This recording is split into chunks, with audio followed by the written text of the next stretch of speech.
Hi friends, இன்றைக்கி நம்ம சூப்பரான குக்கர்லேயே குழையாமல் உதிரி உதிரியாக சாதம் வர பாஸ்மதி ரைஸில் எப்படி செய்கிறதுன்னு பார்க்கலாம். பாஸ்மதி ரைஸ்க்குன்னு ஒரு ரேஷியோ இருக்குது.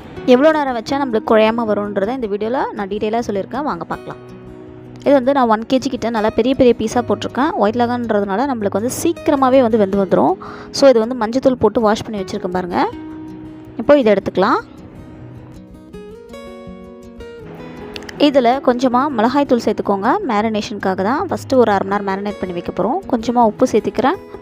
கூடவே கொஞ்சமாக மஞ்சப்பொடி சேர்த்துக்கோங்க. பிரியாணிக்கு வந்து ரொம்ப மஞ்சப்பொடி போடக்கூடாது. கொஞ்சமாக மஞ்சப்பொடி சேர்த்து இதை நல்லா ஊறட்டும் ஒரு 1/2 hour. இப்போ நம்ம பிரியாணி செய்ய ஸ்டார்ட் பண்ணிடலாம். சைட் பை சைட் கறி ஊற வைக்கும் போது நீங்கள் அரிசியும் வந்து ஊற வச்சுக்கோங்க பாஸ்மதி ரைஸை. இப்போது பிரியாணி செய்கிற ப்ராசஸ் பார்த்துடலாம். நெய்யும் எண்ணெயும் சம அளவு போட்டுக்கோங்க. பட்டை, லவங்கம், ஏலக்காய், அதுக்கப்புறமா நம்மளுக்கு பிரியாணி இலை, ஆஸ் யூஷுவல் எல்லா ஐட்டமும் போட்டு நல்லா வதக்கிக்கோங்க. நான் வந்து பிரியாணி செய்யும்போது கல்பாசி போடுவேன். இப்போது இது கூட நம்ம வெங்காயம் சேர்த்துக்கலாம். வெங்காயம் வந்து நல்லா பொன்னிறமாக ஆகிற வரைக்கும் நல்லா வதக்கி விட்டுக்கோங்க. நான் வந்து ஒரு 3 பெரிய வெங்காயம், நல்லா பெரிய பெரிய சைஸில் இருக்க வெங்காயம் சேர்த்துருக்கேன். கொஞ்சமாக கல்லுப்பு சேர்த்து வதக்குனிங்கன்னா சீக்கிரமாக வெந்து வந்துடும். இப்போ இதுக்கு ஒரு மசாலா ரெடி பண்ணலாம். ஒரு வெங்காயம் போட்டிருக்கேன், ஒரு 2 பத்து தேங்காய், 3 பச்சை மிளகா, கொஞ்சமாக புதினா, கொஞ்சமாக கொத்தமல்லி. இப்போ இது சேர்த்து நம்ம கிரைண்ட் பண்ணிக்கலாம். ஒரு 4 முந்திரி பருப்பு இது சேர்த்து நம்ம கிரைண்ட் பண்ணிக்கலாம். இப்போ நம்மளுக்கு இந்த பிரியாணி பேஸ்ட் வந்து ரெடி ஆகிடுச்சு. அதுதான் நல்ல ஃப்ளேவர் கொடுக்கும்.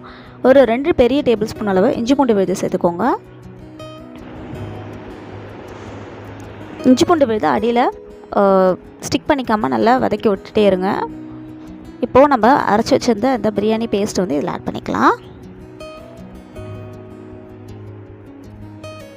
இந்த பிரியாணி பேஸ்ட்டில் லைட்டாக ஆயில் லீக் ஆனதுக்கப்புறம் நம்ம ஒரு 3 தக்காளி வந்து சேர்த்துக்கலாம். சின்ன பழமாக இருந்தால் 3, பெருசாக இருந்தால் 2 போதும். தக்காளி வந்து பெரிய சைஸாக கட் பண்ணி போடுங்க. அப்போ தான் வந்து நல்லாயிருக்கும் பிரியாணிக்கு.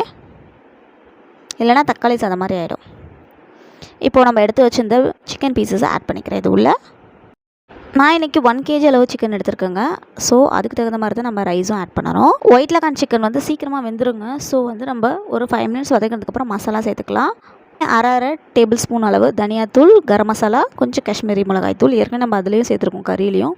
ஸோ கொஞ்சமாக மசாலா சேர்த்துக்கோங்க பிரியாணிக்கு பொறுத்த வரைக்கும்.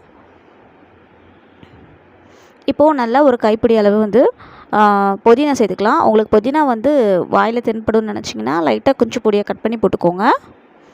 இது வதங்கின உடனே நம்மளுக்கு சரியாக இருக்கும். இது கொஞ்சம் வதங்கட்டும். இப்போ நல்லா வதங்கி நல்லா ஆயிலெலாம் பிரிஞ்சு வந்துருச்சு. இந்த டைமில் நம்ம அரிசி ஆட் பண்ணிடலாம். நான் வந்து 3 கிளாஸ் ரைஸ் சேர்த்துருக்கேன். அதுக்கு தகுந்த மாதிரி தண்ணி நம்ம வந்து இதில் விட்டுக்கணும். 3 கிளாஸ் ரைஸ்க்கு 4.5 கப்பு தண்ணி, அதாவது 1:1.5 ரேஷியோ. ஏன்னா நமக்கு வந்து இந்த ரேஷியோ வந்து எப்போவுமே பாஸ்மதி ரைஸ்க்கு மாறாது. இதுதான் வந்து மெயின் திங். நீங்கள் வந்து தண்ணி கம்மியாக வச்சா உங்களுக்கு வந்து சாதம் வந்து சீக்கிரம் அந்தளவுக்கு உபரி ஆகாது. அதிகமாக வச்சிங்கன்னா ரொம்பவே குழஞ்சிடும். ஸோ 1:1.5 வந்து கரெக்டான ரேஷியோ. உப்பு வந்து செக் பண்ணிவிட்டு நம்ம விசில் வச்சு எடுத்துக்கலாம். விசில் வைக்கிறதுலேயே ஒரு மெயின் திங், நீங்கள் பார்த்தீங்கன்னா 5 நிமிஷம் ஹையில், 5 நிமிஷம் ஸ்லோவில் மட்டும் வச்சுக்கோங்க. அதுவே போதுமான அளவு. இப்போ பாருங்கள், ஓப்பன் பண்ணி பார்த்ததுக்கப்புறம் நம்மளுக்கு ஒரு 10 minutesல சூப்பராக வந்து இந்த பாஸ்மதி ரைஸ் வந்து வெந்துடும். அது வந்து லைட்டாக கலந்து விட்டுக்கிறேன். நம்ம 5 நிமிஷம் ஹையில், 5 நிமிஷம் ஸ்லோவில் வைக்கும் போதே இந்த 10 நிமிஷமே வந்து பாஸ்மதி ரைஸ்க்கு போதுமான அளவு. வேணும்னா நீங்கள் ஒரு 2-3 minutes எக்ஸ்டெண்ட் பண்ணிக்கலாம். அதுக்கு மேலே பண்ணிங்கன்னா சாதம் வந்து குழஞ்சிரும். இப்போ பாருங்கள், நம்மளுக்கு லைட்டாக நெய் ஊற்றி கொஞ்சமாக கிளறி கொடுக்குறேன். சாதம் எவ்வளோ பொலன்னு அழகாக வந்து வெந்து நீட்டாக வந்திருக்கு பாருங்கள். இதை வந்து நீங்கள் இன்னொரு பாத்திரத்தில் வந்து டக்குன்னு மாற்றிக்கோங்க. அப்போ தான் வந்து சாதம் வந்து ஒன்றோட ஒன்று ஒட்டாமல் நம்மளுக்கு சூப்பராக வரும்.